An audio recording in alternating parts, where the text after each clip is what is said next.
The Adventure of the Dancing Men.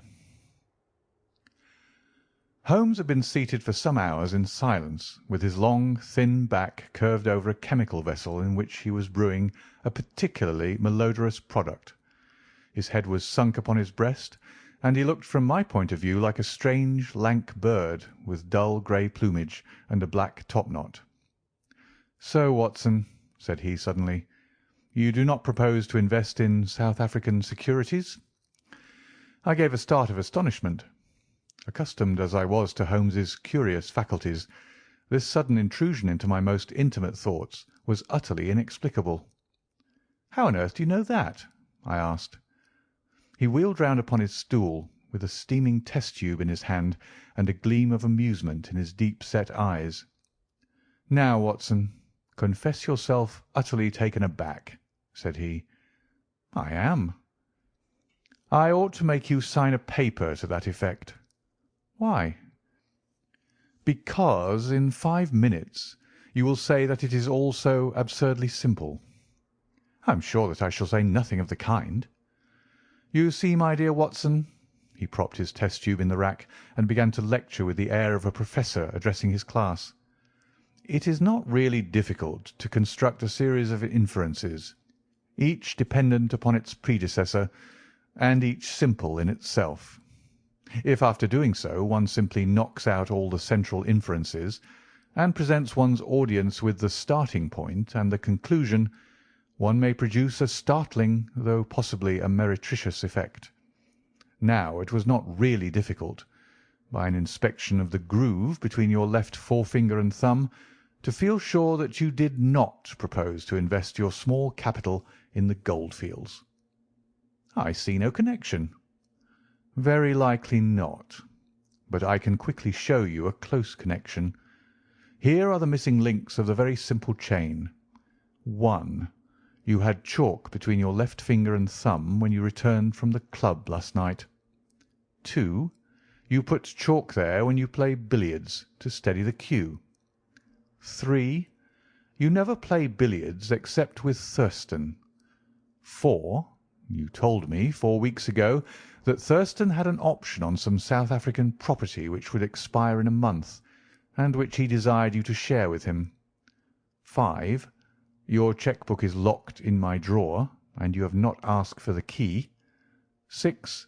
You do not propose to invest your money in this manner." "How absurdly simple!" I cried. "Quite so," said he, a little nettled. "Every problem becomes very childish when once it is explained to you. Here is an unexplained one. See what you can make of that, friend Watson." He tossed a sheet of paper upon the table and turned once more to his chemical analysis. I looked with amazement at the absurd hieroglyphics upon the paper. "Why, Holmes, it is a child's drawing," I cried. "Oh, that's your idea." "What else should it be?" "That is what Mr. Hilton Cubitt of Ridingthorpe Manor, Norfolk, is very anxious to know. This little conundrum came by the first post, and he was to follow by the next train. There's a ring at the bell, Watson. I should not be very much surprised if this were he." A heavy step was heard upon the stairs, and an instant later there entered a tall, ruddy, clean-shaven gentleman, whose clear eyes and florid cheeks told of a life led far from the fogs of Baker Street. He seemed to bring a whiff of his strong, fresh, bracing East Coast air with him as he entered. Having shaken hands with each of us, he was about to sit down, when his eye rested upon the paper with the curious markings, which I had just examined and left upon the table. "Well, Mr. Holmes, what do you make of these?" he cried. "They told me that you were fond of queer mysteries, and I don't think you could find a queerer one than that. I sent the paper on ahead so that you might have time to study it before I came." "It is certainly rather a curious production," said Holmes. "At first sight it would appear to be some childish prank. It consists of a number of absurd little figures dancing across the paper upon which they are drawn. Why should you attribute any importance to so grotesque an object?" "I never should, Mr. Holmes, but my wife does. It is frightening her to death. She says nothing, but I can see terror in her eyes. That's why I want to sift the matter to the bottom." Holmes held up the paper so that the sunlight shone full upon it. It was a page torn from a notebook. The markings were done in pencil, and ran in a particular way. Holmes examined it for some time, and then folded it carefully up. He placed it in his pocket-book.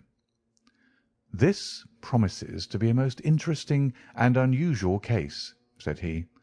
"You gave me a few particulars in your letter, Mr. Hilton Cubitt, but I should be very much obliged if you would kindly go over it all again for the benefit of my dear friend Dr. Watson." "I'm not much of a story-teller," said our visitor, nervously clasping and unclasping his great strong hands. "You'll just ask me anything that I don't make clear. I'll begin at the time of my marriage, last year.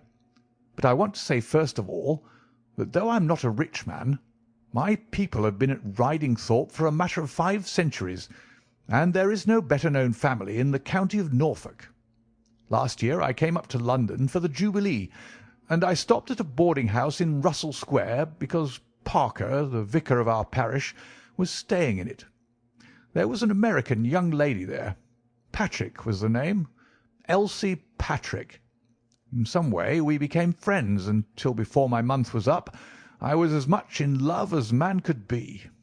We were quietly married at a registry office, and we returned to Norfolk a wedded couple.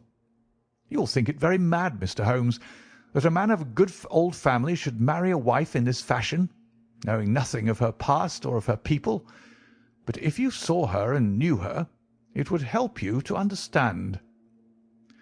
She was very straight about it, was Elsie. I can't say that she did not give me every chance of getting out of it if I wished to do so. "I've had some very disagreeable associations in my life," said she. "I wish to forget all about them. I'd rather never allude to the past, for it is very painful to me. If you take me, Hilton, you'll take a woman who has nothing that she need be personally ashamed of, but you'll have to be content with my word for it, and to allow me to be silent as to all that passed up to the time when I became yours. If these conditions are too hard, then go back to Norfolk and leave me to the lonely life in which you found me." It was only the day before our wedding that she said those very words to me. I told her that I was content to take her on her own terms, and I have been as good as my word. Well, we've been married now for a year, and very happy we've been. But about a month ago, at the end of June, I saw for the first time signs of trouble. One day my wife received a letter from America. I saw the American stamp. She turned deadly white, read the letter, and threw it into the fire. She made no allusion to it afterwards, and I made none, for a promise is a promise. But she has never known an easy hour from that moment. There's always a look of fear upon her face, a look as if she were waiting and expecting. She would do better to trust me. She would find that I was her best friend. But until she speaks, I can say nothing. Mind you, she is a truthful woman, Mr. Holmes, and whatever trouble there may have been in her past life, it has been no fault of hers. I am only a simple Norfolk squire, but there is not a man in England who ranks his family honour more highly than I do. She knows it well, and she knew it well before she married me. She would never bring any stain upon it, of that I am sure. Well, now, I come to the queer part of my story. About a week ago, it was the Tuesday of last week, I found on one of the window-sills a number of absurd little dancing figures, like these, upon the paper. They were scrawled with chalk. I thought it was the stable boy who had drawn them, but the lad swore he knew nothing about it. Anyhow, they had come there during the night. I had them washed out, and I only mentioned the matter to my wife afterwards. To my surprise, she took it very seriously, and begged me if any more came to let her see them.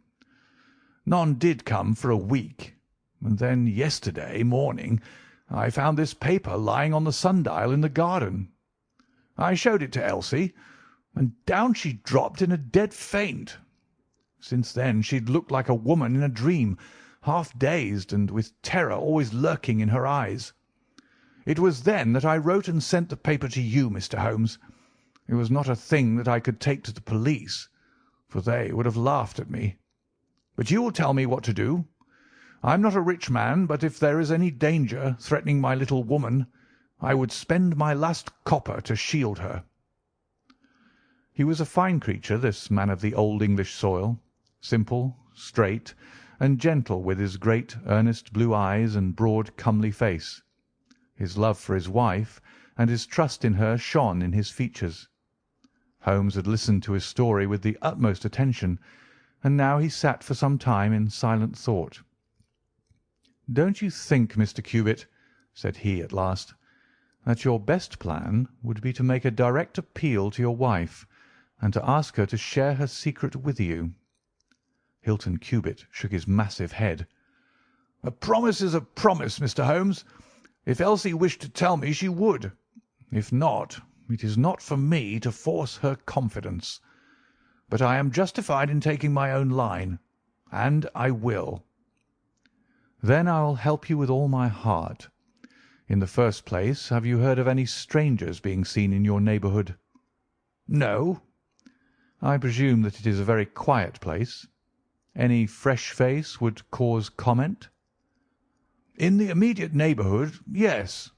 But we have several small watering places not very far away, and the farmers take in lodgers." "These hieroglyphics have evidently a meaning. If it is a purely arbitrary one, it may be impossible for us to solve it.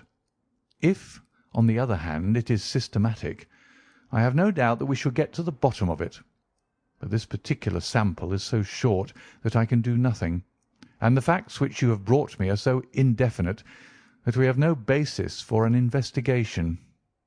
I would suggest that you return to Norfolk, that you keep a keen look-out, and that you take an exact copy of any fresh dancing men which may appear. It is a thousand pities that we have not a reproduction of those which were done in chalk upon the window-sill. Make a discreet inquiry also as to any strangers in the neighbourhood. When you have collected some fresh evidence, come to me again. That is the best advice which I can give you, Mr. Hilton Cubitt. If there are any pressing fresh developments, I shall be always ready to run down and see you in your Norfolk home."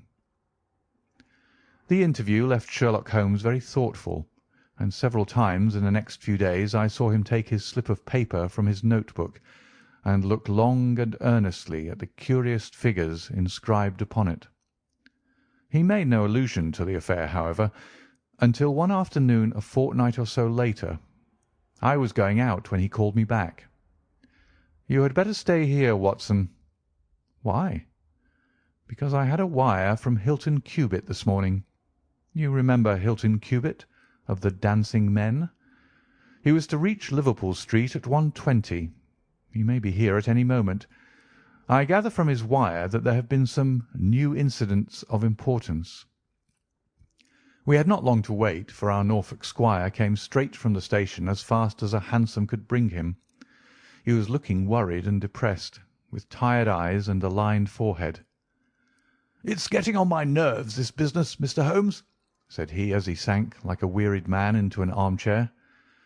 "It's bad enough to feel that you are surrounded by unseen, unknown folk who have some kind of design upon you, but when, in addition to that, you know that it is just killing your wife by inches, then it becomes as much as flesh and blood can endure. She's wearing away under it, just wearing away before my eyes." "Has she said anything yet?" "No, Mr. Holmes, she has not. And yet there have been times when the poor girl has wanted to speak, and yet could not quite bring herself to take the plunge. I have tried to help her, but I dare say I did it clumsily and scared her from it. She has spoken about my old family and our reputation in the county, and our pride in our unsullied honour, and I always felt it was leading to the point. But somehow it turned off before we got there." "But you have found out something for yourself?" "A good deal, Mr. Holmes. I have several fresh dancing men pictures for you to examine, and what is more important, I have seen the fellow." What, the man who draws them? Yes, I saw him at his work. But I will tell you everything in order.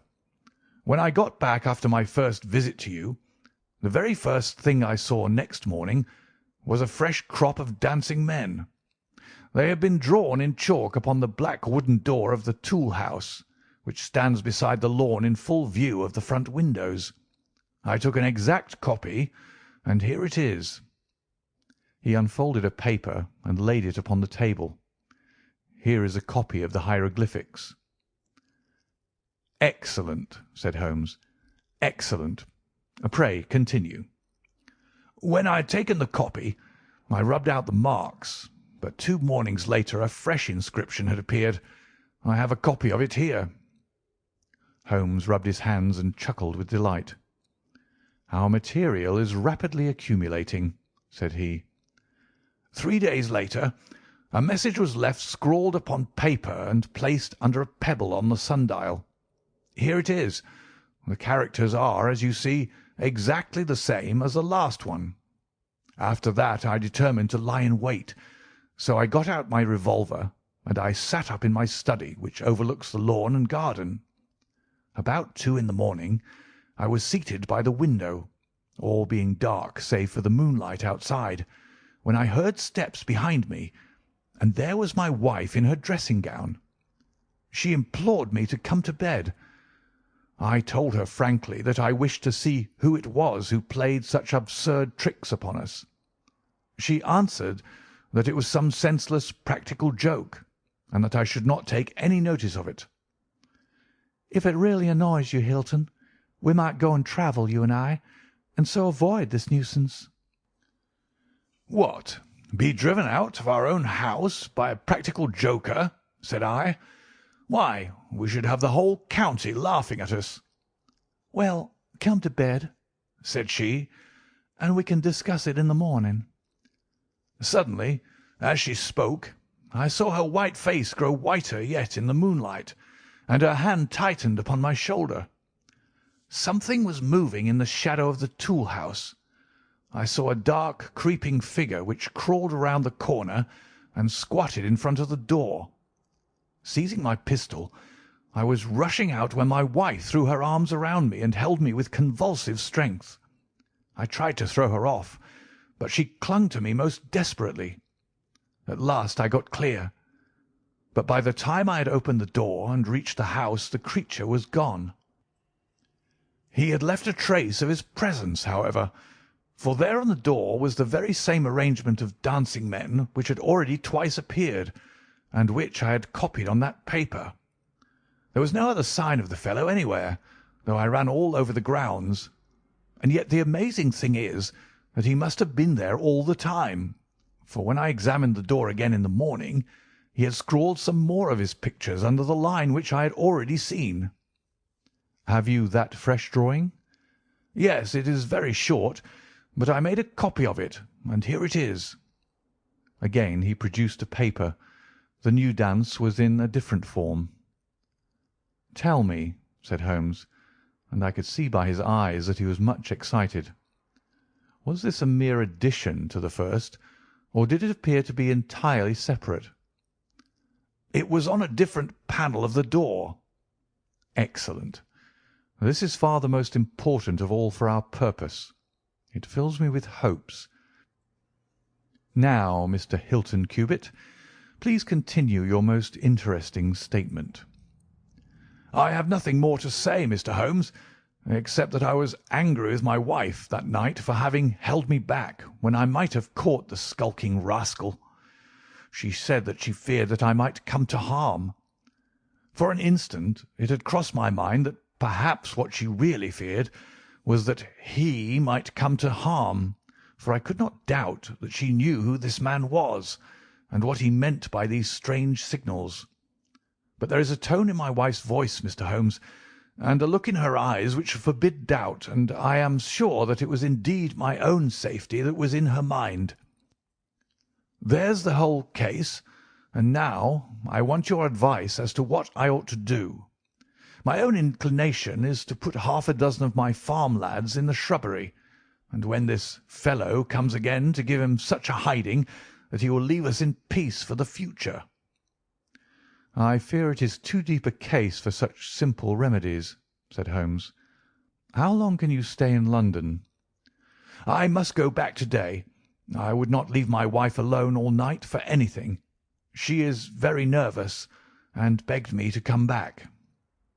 "I dare say you are right, but if you could have stopped, I might possibly have been able to return with you in a day or two. Meanwhile, you will leave me these papers, and I think that it is very likely that I shall be able to pay you a visit shortly and to throw some light upon your case." Sherlock Holmes preserved his calm, professional manner until our visitor had left us, although it was easy for me, who knew him so well, to see that he was profoundly excited. The moment that Hilton Cubitt's broad back had disappeared through the door, my comrade rushed to the table, laid out all the slips of paper containing dancing men in front of him, and threw himself into an intricate and elaborate calculation. For 2 hours I watched him as he covered sheet after sheet of paper with figures and letters, so completely absorbed in his task that he had evidently forgotten my presence. Sometimes he was making progress and whistled and sang at his work. Sometimes he was puzzled, and would sit for long spells with a furrowed brow and a vacant eye. Finally, he sprang from his chair with a cry of satisfaction and walked up and down the room, rubbing his hands together. Then he wrote a long telegram upon a cable form. "If my answer to this is as I hope, you will have a very pretty case to add to your collection, Watson," said he. "I expect that we shall be able to go down to Norfolk to-morrow, and to take our friend some very definite news as to the secret of his annoyance." I confess that I was filled with curiosity, but I was aware that Holmes liked to make his disclosures at his own time and in his own way, so I waited until it should suit him to take me into his confidence. But there was a delay in that answering telegram, and 2 days of impatience followed, during which Holmes pricked up his ears at every ring of the bell. On the evening of the 2nd there came a letter from Hilton Cubitt. All was quiet with him, save that a long inscription had appeared that morning upon the pedestal of the sundial. He enclosed a copy of it, which he reproduced. Holmes bent over this grotesque frieze for some minutes, and then suddenly sprang to his feet with an exclamation of surprise and dismay. His face was haggard with anxiety. "We have let this affair go far enough," said he. "Is there a train to North Walsham to-night?" I turned up the timetable. The last had just gone. "Then we shall breakfast early and take the very first in the morning," said Holmes. "Our presence is most urgently needed. Ah, here is our expected cablegram. One moment, Mrs. Hudson, there may be an answer. No, that is quite as I expected. This message makes it even more essential that we should not lose an hour in letting Hilton Cubitt know how matters stand, for it is a singular and a dangerous web in which our simple Norfolk squire is entangled." So indeed it proved, and as I come to the dark conclusion of a story which had seemed to me to be only childish and bizarre, I experience once again the dismay and horror with which I was filled. Would that I had some brighter ending to communicate to my readers, but these are the chronicles of fact, and I must follow to their dark crisis the strange chain of events which for some days made Ridingthorpe Manor a household word through the length and breadth of England.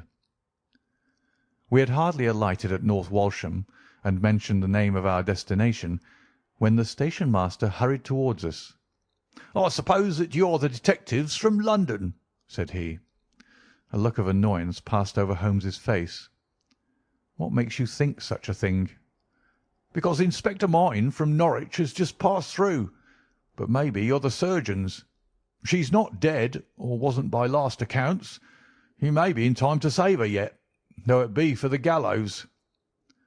Holmes's brow was dark with anxiety.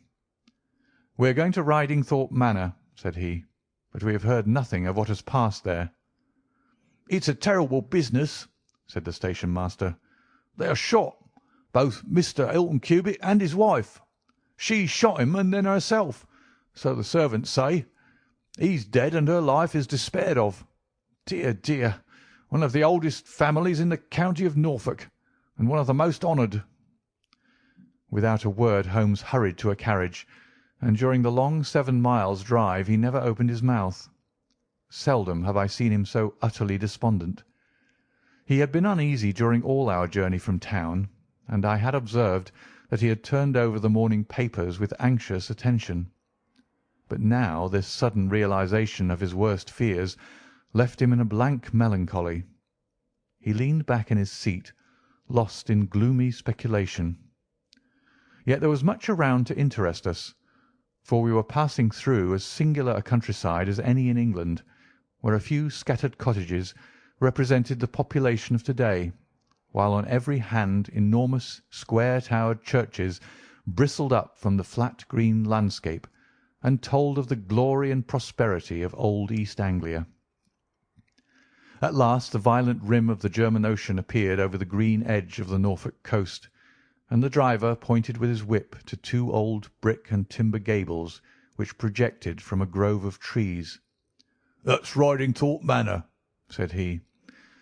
As we drove up to the porticoed front door, I observed in front of it, beside the tennis lawn, the black tool house and the pedestalled sundial with which we had such strange associations. A dapper little man with a quick, alert manner and a waxed moustache had just descended from a high dog-cart.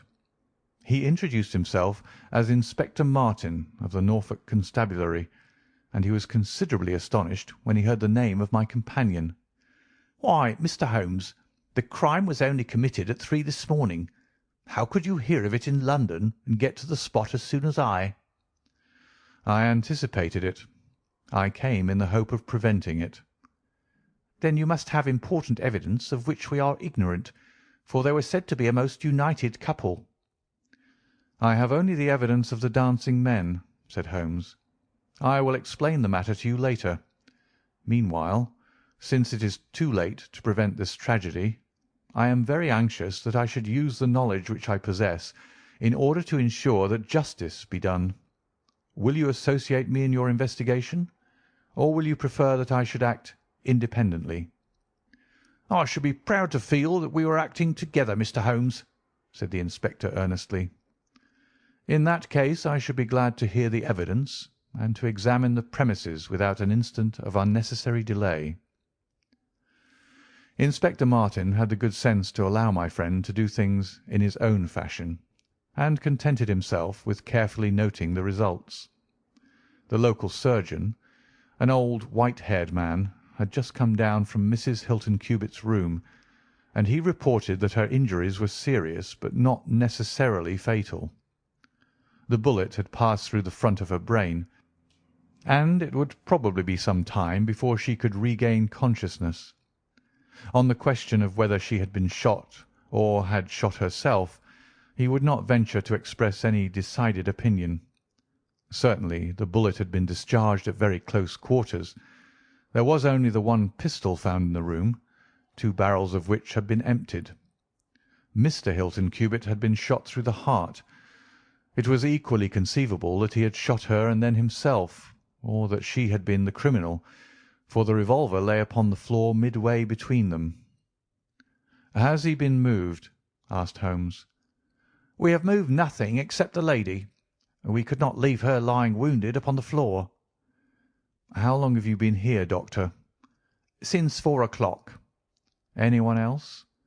"Yes, the constable here." "And you have touched nothing?" "Nothing." "You have acted with great discretion. Who sent you?" "The housemaid, Saunders." "Was it she who gave the alarm?" "She and Mrs. King, the cook." "Where are they now?" "In the kitchen, I believe." "Then I think we had better hear their story at once."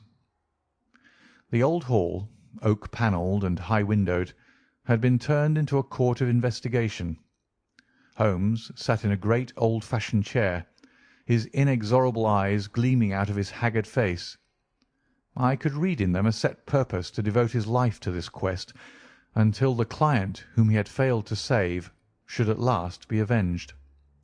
The trim Inspector Martin, the old grey-headed country doctor, myself, and a stolid village policeman made up the rest of that strange company.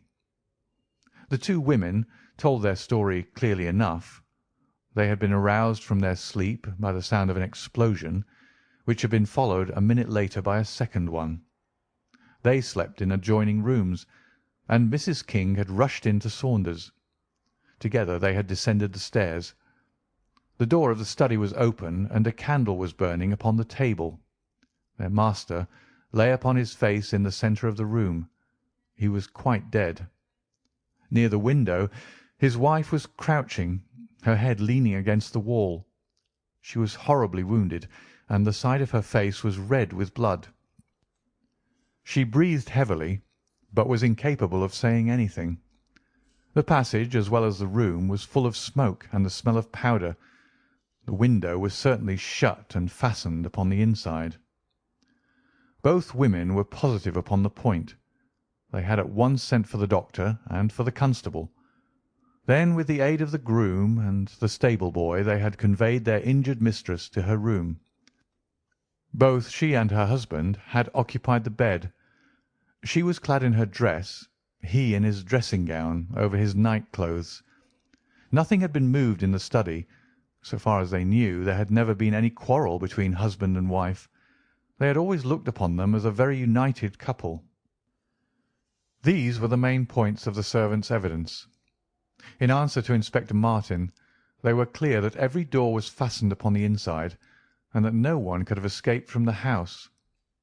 In answer to Holmes, they both remembered that they were conscious of the smell of powder from the moment that they ran out of their rooms upon the top floor. "I commend that fact very carefully to your attention," said Holmes to his professional colleague, "and now I think that we are in a position to undertake a thorough examination of the room." The study proved to be a small chamber, lined on three sides with books, and with a writing table facing an ordinary window, which looked out upon the garden. Our first attention was given to the body of the unfortunate squire, whose huge frame lay stretched across the room. His disordered dress showed that he had been hastily aroused from sleep. The bullet had been fired at him from the front, and had remained in his body after penetrating the heart. His death had certainly been instantaneous and painless. There was no powder marking either upon his dressing gown or on his hands. According to the country surgeon, the lady had stains upon her face, but none upon her hand.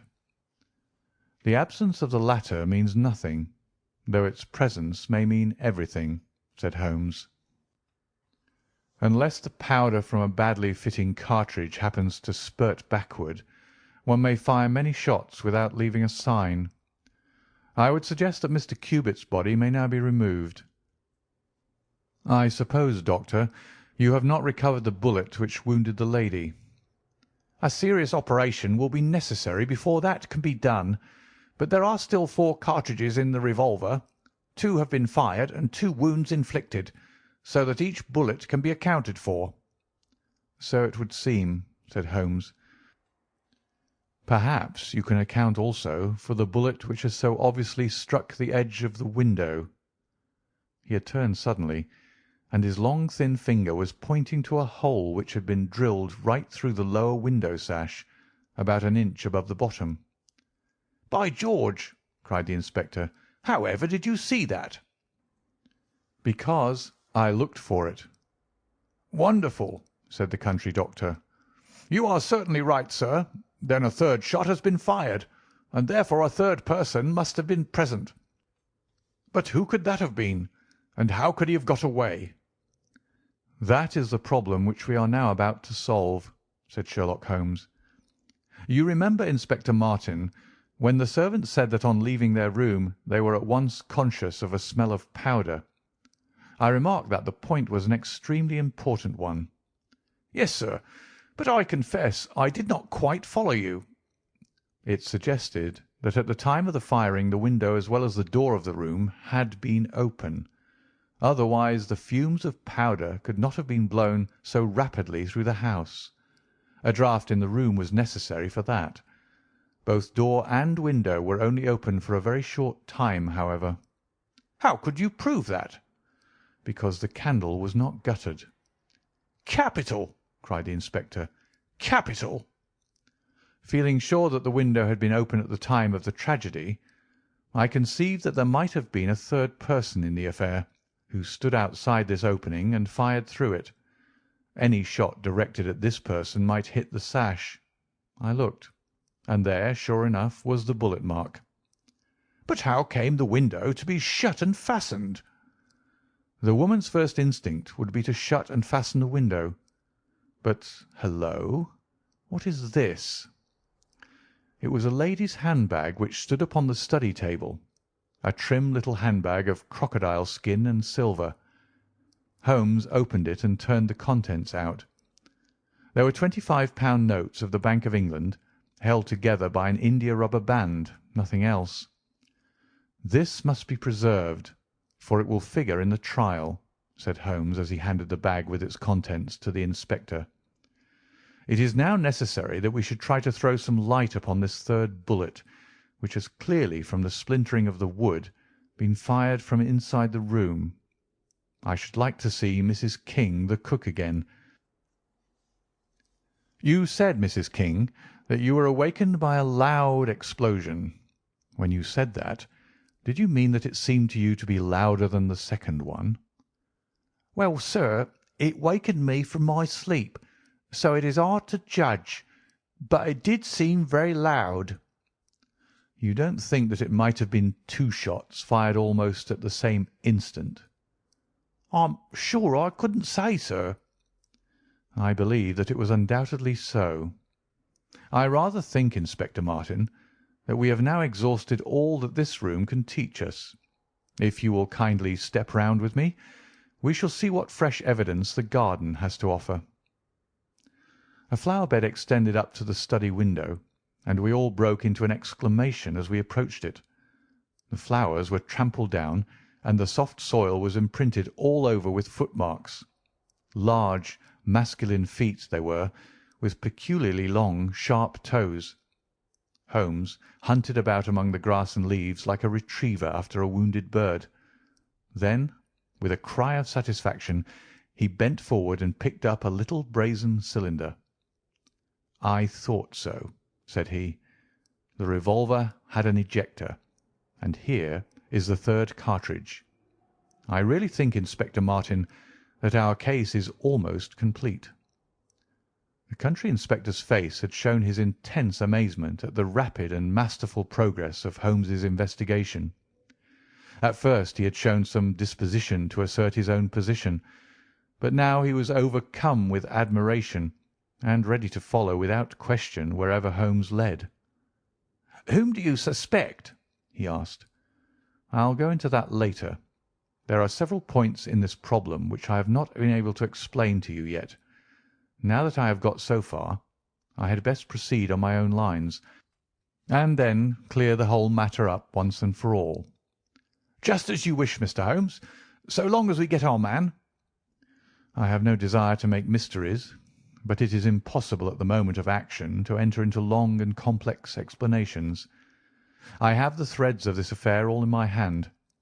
Even if this lady should never recover consciousness, we can still reconstruct the events of last night and ensure that justice be done. First of all, I wish to know whether there is any inn in this neighbourhood known as Elridge's." The servants were cross-questioned, but none of them had heard of such a place.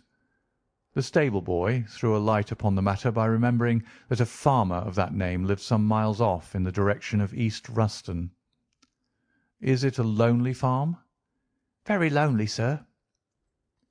"Perhaps they have not heard yet of all that happened here during the night." "Maybe not, sir." Holmes thought for a little, and then a curious smile played over his face. "Saddle a horse, my lad," said he. "I shall wish you to take a note to Elridge's farm." He took from his pocket the various slips of the dancing men. With these in front of him, he worked for some time at the study table. Finally, he handed a note to the boy with directions to put it into the hands of the person to whom it was addressed, and especially to answer no questions of any sort which might be put to him. I saw the outside of the note, addressed in straggling, irregular characters, very unlike Holmes's usual precise hand. It was consigned to Mr. Abe Slaney, Elridge's Farm, East Ruston, Norfolk. "I think, Inspector," Holmes remarked, "that you would do well to telegraph for an escort, as if my calculations prove to be correct, you may have a particularly dangerous prisoner to convey to the county jail. The boy who takes this note could no doubt forward your telegram. If there is an afternoon train to town, Watson, I think we should do well to take it, as I have a chemical analysis of some interest to finish, and this investigation draws rapidly to a close." When the youth had been dispatched with the note, Sherlock Holmes gave his instructions to the servants. If any visitor were to call asking for Mrs. Hilton Cubitt, no information should be given as to her condition, but he was to be shown at once into the drawing-room. He impressed these points upon them with the utmost earnestness. Finally, he led the way into the drawing-room, with the remark that the business was now out of our hands, and that we must while away the time as best we might until we could see what was in store for us. The doctor had departed to his patients, and only the inspector and myself remained. "I think that I can help you to pass an hour in an interesting and profitable manner," said Holmes, drawing his chair up to the table and spreading out in front of him the various papers upon which were recorded the antics of the dancing men.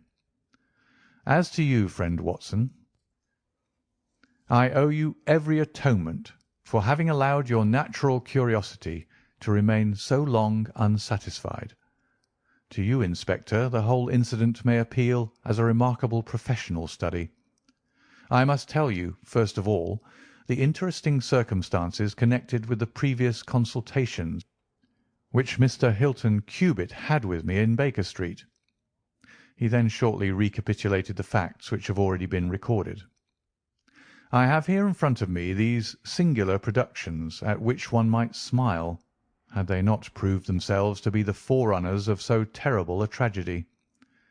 I am fairly familiar with all forms of secret writings, and am myself the author of a trifling monograph upon the subject, in which I analyse 160 separate ciphers. But I confess that this is entirely new to me. The object of those who invented the system has apparently been to conceal that these characters convey a message, and to give the idea that they are the mere random sketches of children. Having once recognised, however, that the symbols stood for letters, and having applied the rules which guide us in all forms of secret writings, the solution was easy enough. The first message submitted to me was so short that it was impossible for me to do more than to say, with some confidence, that the symbol XXX stood for E. As you are aware, E is the most common letter in the English alphabet, and it predominates to so marked an extent that even in a short sentence one would expect to find it most often. Out of 15 symbols in the first message, 4 were the same, so it was reasonable to set this down as E.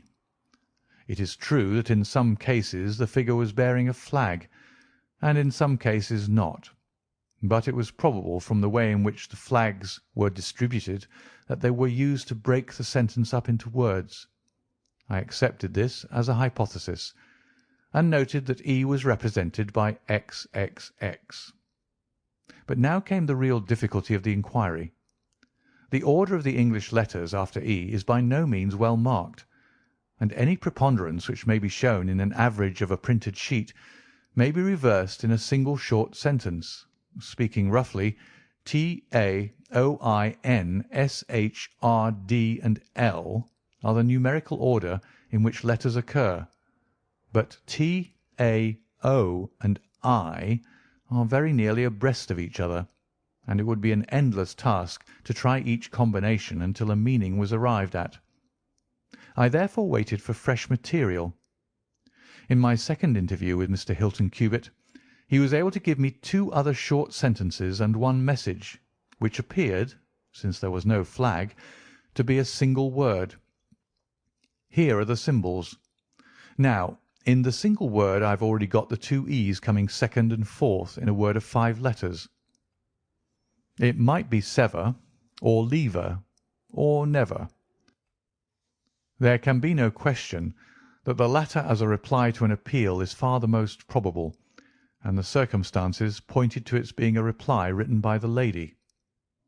Accepting it as correct, we are now able to say that the symbols stand respectively for N, V, and R. Even now I was in considerable difficulty, but a happy thought put me in possession of several other letters. It occurred to me that if these appeals came as I expected from someone who had been intimate with the lady in her early life, a combination which contained 2 E's with 3 letters between might very well stand for the name Elsie. On examination I found that such a combination formed the termination of the message, which was 3 times repeated. It was certainly some appeal to Elsie. In this way I had got my L, S, and I. But what appeal could it be? There were only 4 letters in the word which preceded Elsie, and it ended in E. Surely the word must be come. I tried all other 4 letters ending in E, but could find none to fit the case. So now I was in possession of C, O, and M, and I was in a position to attack the first message once more, dividing it into words and putting dots for each symbol which was still unknown. So treated, it worked out in this fashion: M space dot ERE space dot dot E space SL dot NE dot. Now the first letter can only be A, which is a most useful discovery, since it occurs no fewer than 3 times in this short sentence, and the H is also apparent in the second word. Now it becomes am here A.E. slain, or filling in the obvious vacancies in the name, am here Abe Slaney. I had so many letters now that I could proceed with considerable confidence to the second message, which worked out in this fashion: A. dot space ELRI dot space ES. Here I could only make sense by putting T and G for the missing letters, and supposing that the name was that of some house or inn at which the writer was staying. Inspector Martin and I had listened with the utmost interest to the full and clear account of how my friend had produced results which had led to so complete a command over our difficulties. "What did you do then, sir?" asked the inspector.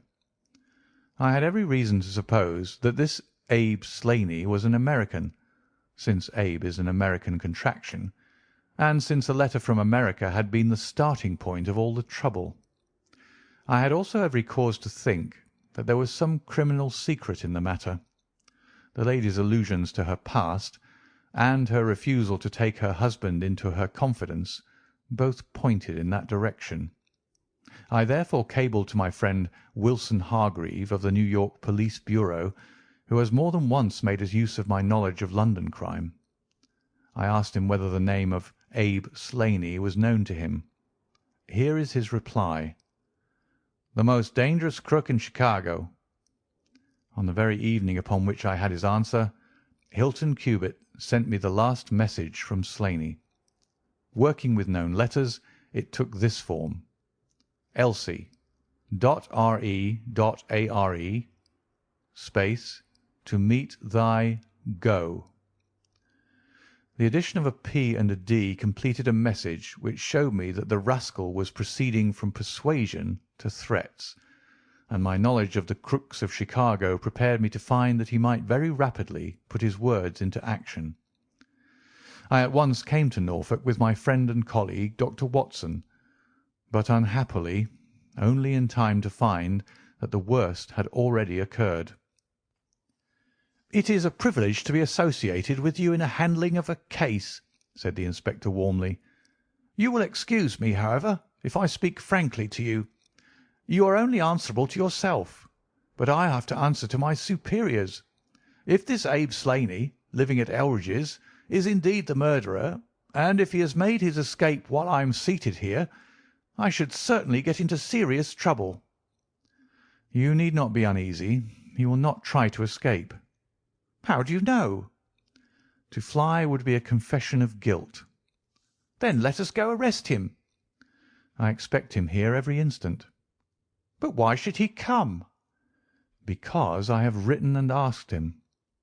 "But this is incredible, Mr. Holmes. Why should he come because you have asked him? Would not such a request rather rouse his suspicions and cause him to fly?" "I think I have known how to frame the letter," said Sherlock Holmes. "In fact, if I am not very much mistaken, here is the gentleman himself coming up the drive."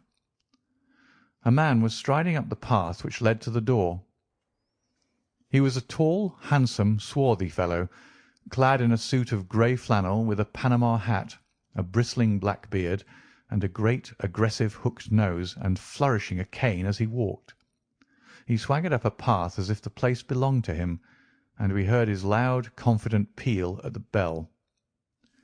"I think, gentlemen," said Holmes quietly, "that we had best take up our position behind the door. Every precaution is necessary when dealing with such a fellow. You will need your handcuffs, Inspector. You can leave the talking to me." We waited in silence for a minute, one of those minutes which one can never forget. Then the door opened, and the man stepped in.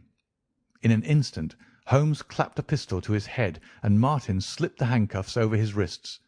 It was all done so swiftly and deftly that the fellow was helpless before he knew that he was attacked. He glared from one to the other of us with a pair of blazing black eyes. Then he burst into a bitter laugh. "Well, gentlemen, you have the drop on me this time. I seem to have knocked up against something hard, but I came here in answer to a letter from Mrs. Hilton Cubitt. Don't tell me that she is in this. Don't tell me that she helped to set a trap for me." "Mrs. Hilton Cubitt was seriously injured, and is at death's door."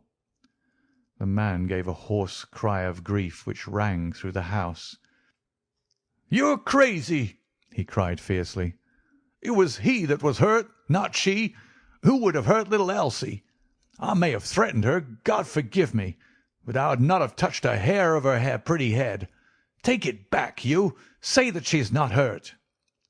"She was found badly wounded by the side of her dead husband."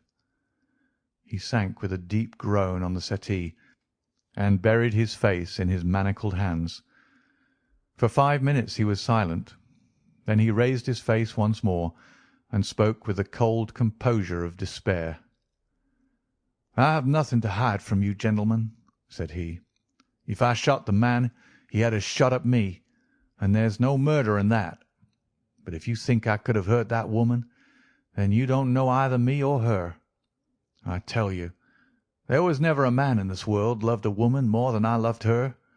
I had a right to her. She was pledged to me years ago. Who was this Englishman that he should come between us? I tell you that I had the first right to her, and that I was only claiming my own." "She broke away from your influence when she found the man that you are," said Holmes sternly. "She fled from America to avoid you, and she married an honourable gentleman in England.